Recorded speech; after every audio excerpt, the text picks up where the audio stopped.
Waqt li komplet l-inkjesta pubblika dwar l-assassinu tal-ġurnalista Daphne Caruana Galizia, l-Aġent Kummissarju tal-Pulizija Carmelo Magri żvela li l-laptop u l-mobile ta' Silvio Valletta qatt ma nġabru mill-Pulizija.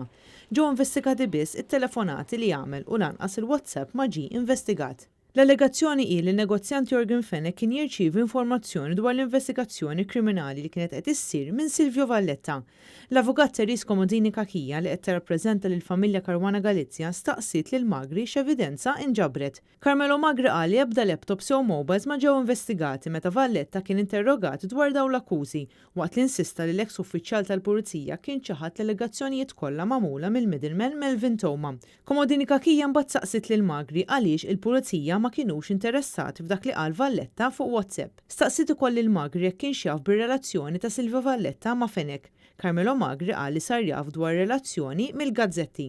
Ir-referenza kienet għall-evidenza li ħarġet minn video li tfaċċa f'Jannar li għadda u li juri li l-Valletta jikkummedja f'karozza lussuża ta' Fenech u ma kienu marru wkoll barra l-pajjiż biex jaraw il-futbol. Fatti li waslu għar-riżenja tal-Ministru Justin Caruana mart Silvio Valletta.